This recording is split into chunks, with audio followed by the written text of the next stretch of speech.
I started making these videos about the progress of my game Grumpy Jack, but I figured I should tell you a bit about myself as well. I'm a tattoo artist first and foremost, and I specialize in Japanese tattoos.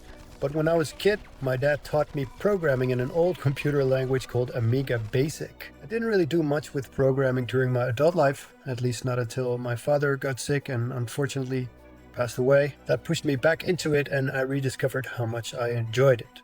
I eventually found Unity and started making a game called Super Roboy, which is basically the game my dad and I should have made together when he was still alive. I was really happy with how it turned out. It took me 2 years to make, and it actually got a pretty decent reaction. After that, I wanted to do a smaller project based on Japanese iconography, so I made Yokai Tales, a roguelite RPG with a bunch of my tattoo characters animated. Honestly, it was mostly an excuse to animate tattoo designs. It took me about 4 months to make, and it's kind of my love letter to old JRPGs like Final Fantasy. Which brings me to my current game, Grumpy Jack. I had a lot of fun making a Metroidvania with Super Roboy, and I wanted to do something in that style again, just in a top-down format this time. The story for Roboy was pretty personal for me, because underneath the surface it was really about heavy themes like loss and alcoholism. So for my next project, I wanted something much more lighthearted.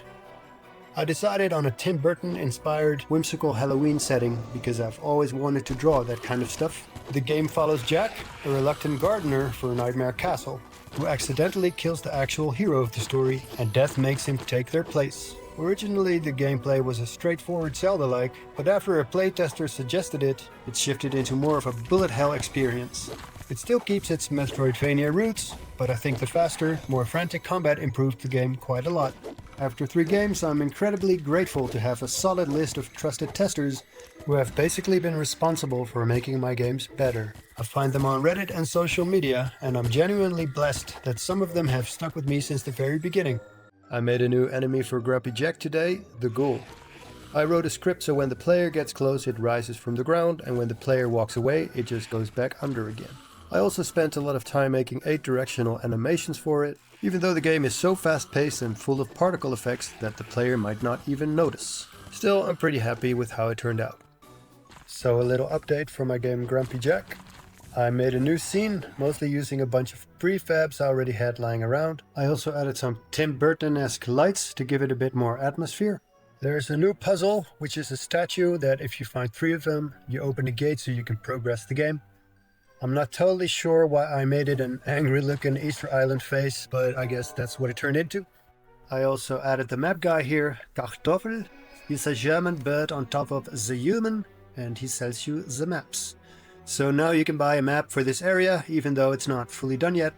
I included an enemy spawner gate as well, which locks you in, throws some ghouls at you, and once you beat them, you can grab a little chest and move on. That's it for the scene I've been working on the past few days. The graveyard is coming along nicely.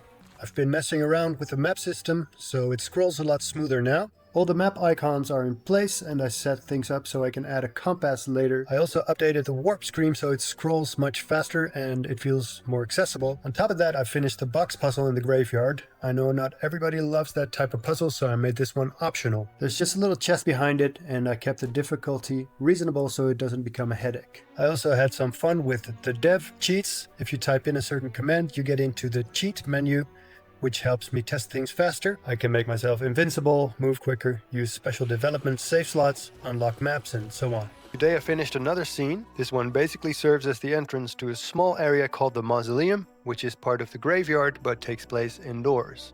I finished the gate that's triggered by 3 statues. You have to find those elsewhere in the area. And I added a bit more to the scene so it's not just a simple connector. There's a little golden jar that gives you some currency, and I changed up the enemies as well. It's probably a bit too hard at the moment, but I put one of each graveyard enemy type in there because I like giving the player something new in every scene. I added a new trap that drops something on your head if you walk underneath it, so you'll want to step aside fast. I wrote a new script for it and I'm calling it the spike ball trap because it's literally a spiky ball. On its own it's easy to avoid since you can see the shadow, but during battles it works as an extra obstacle to keep things tense. This also finishes the last outdoor scene for the graveyard area.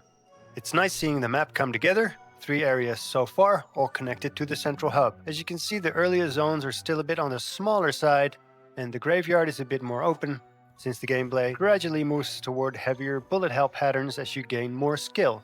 Well, that's it for today. You can wishlist the game on Steam, and the free demo is available there too.